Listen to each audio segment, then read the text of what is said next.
По 3 милицианты на делегата. Охранять общественный порядок будет более 3000 сотрудников органов внутренних дел и военнослужащих внутренних войск. Надея на надею. Ермакову. Лукашенко перемог Європу. Победили всю Европу, богатую. Лукашенко заступивший за Зеленского. Не при Володе Зеленском все это создавалось. И не он виноват. Задача от Лукашенки – копать и шукать. У Росії арештували намічника міністра. Вітаємо вас, сябри! У нас черговий випуск новин. Про некоторые цікаві події розповідемо уже зараз. Заставайтеся з нами. Сёння, 24 красавіка, у Мінску адкрыўся так званы ўсебеларускі народны сход. Ён пройдзе цягам 2 дзён, 24 і 25 красавіка. Это ўжо 7-е падобнае мерапрыемства. Першы сход прайшоў восенню 1996 года.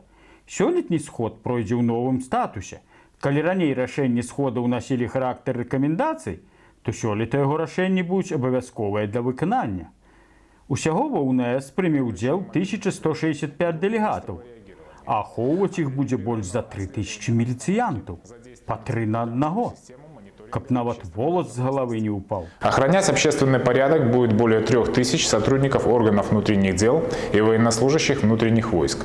Личный состав ориентирован на незамедлительное реагирование и пресечение нарушений законодательства о массовых мероприятиях. Любой информации, содержащей угрозы безопасности, в том числе в отношении делегатов собрания, милиционеры дадут правовую оценку. Только ці будзе хто нападать на тых делегатов? У Лукашэнкаўскім сходзе прыме ўдзел і былая кіраўніца Нацыянальнага банку Надзея Ермакова. І не проста прыме ўдзел, а будзе засядаць у прэзідыуме.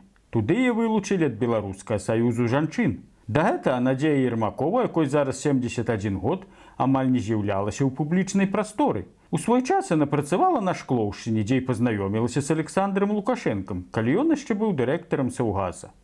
У 1996 годзе Лукашенко забраў Ермакову са Шклова ў Мінск, дзе яна працавала ў банкаўскай сферы на розных пасадах, а з 2011 па 2014 год узначальвала Нацыянальны банк. Магчыма, зараз і прыгатаваная своеасаблівая роля Валянціны Церашковай вылучыць Лукашэнку на пасаду кіраўніка ўсебеларускага сходу. Сход распачаў сам Лукашенко по даўняй традыцыі савецкіх палітработнікаў з міжнароднага становішча. Товарищи, международная обстановка. Наш ответ Чемберлену. Ён пахваліўся тым, што некалі разам з Пуціным перамог усю Еўропу. Победили всю Европу, богатую, ставшую под знамена нацизма. Свою страну очистили от фашистов. Далей ён накінуўся на Злучаныя Штаты і абвінаваціў іх у бамбаванні Дрэздена ды Хірасімы, стварэнні ігілу ды Талібану і ва ўсіх магчымых грахах. Нават у вайне паміж Іранам ды Ізраілем, якую так хоча развязаць ЗША. А пішуць, што Злучаныя Штаты стрымліваюць Ізраіль ад удараў па Ірану. Дык хто тады хлусіць? Ну не Лукашенко ж, але хай дужа не радуюцца за акіянам. Долар хутка рухне. А там недалеко и до экономического краха. Эксперты уже во весь голос говорят о шаткости мировой долларовой пирамиды. Толькі чамусьці ўжо хутка 100 гадоў, як долару прадракаюць крах, а ён усё трымаецца. Жывучыя крыжым Лукашэнкі. Далей ён прайшоўся па краінах Балтыі, якія ўжо зусім выміраюць. Латыши и литовцы более трети населения потеряли за годы своей так называемой независимости. А колькі Беларусь за час яго кіравання згубіла насельніцтва, ён прамаўчаў. Потым чарга дайшла да Польшчы з Фінляндыяй. Кстати, благодаря советскому государству Польша и Финляндия обрели свою независимость.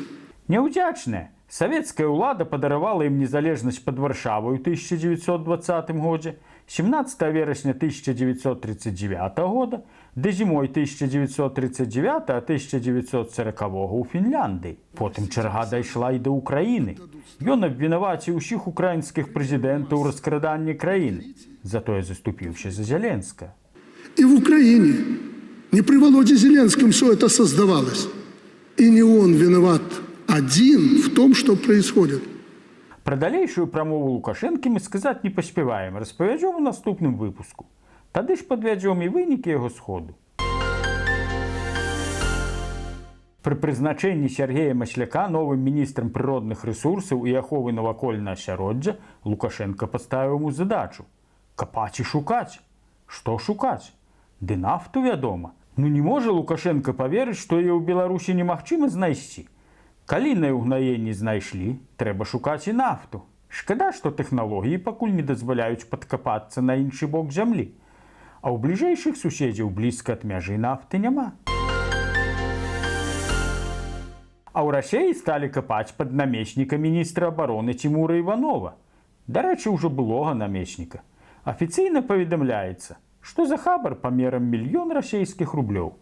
Але слаба верыцца, што ў Расіі стануць затрымліваць высокапастаўленага чыноўніка за такі хабар. Ходзяць чуткі, што яго затрымалі ўсё ж па абвінавачанні ў дзяржаўнай здрадзе. Цімур Іванов быў чалавекам, набліжаным да міністра абароны Сергея Шайгу.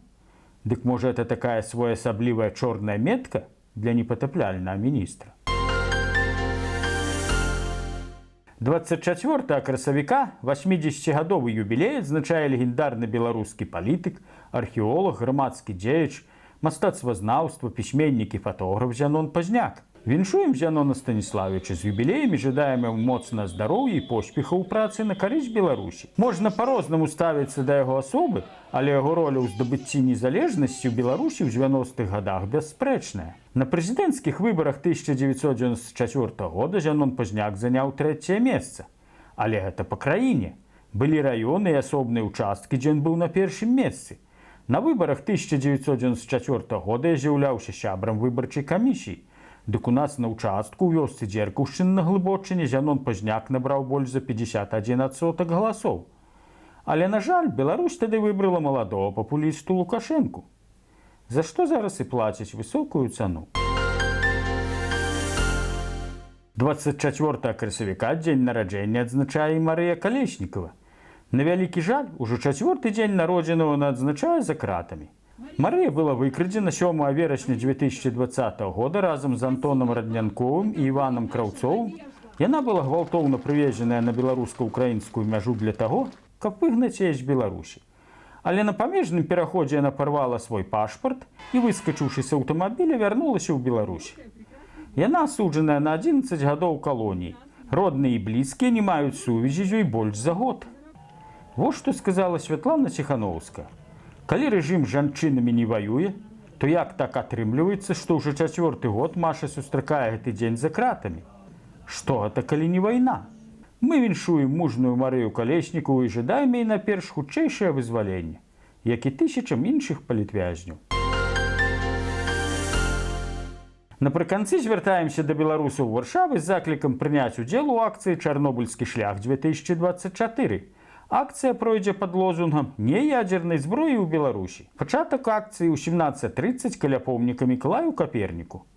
Да беларусаў плануюць далучыцца грамадзяне Польшчы і прадстаўнікі украінскай дыяспары. А ў 18 гадзін плануецца мітынг, пасля якога удзельнікі пройдуць шэсцем да рынку Новага Мяста да помніку Марыі Складоўскай-Кюры. Будзем разам. Как обидно вас всех. Кто оборонит вас? Наша погоня! Что вам потребно? Жить самостойно! Живи Беларусь! Живи Беларусь! На этом мы з вами развітваемся. Дзякую ўсім за прагляды. Усё вам найлепшае.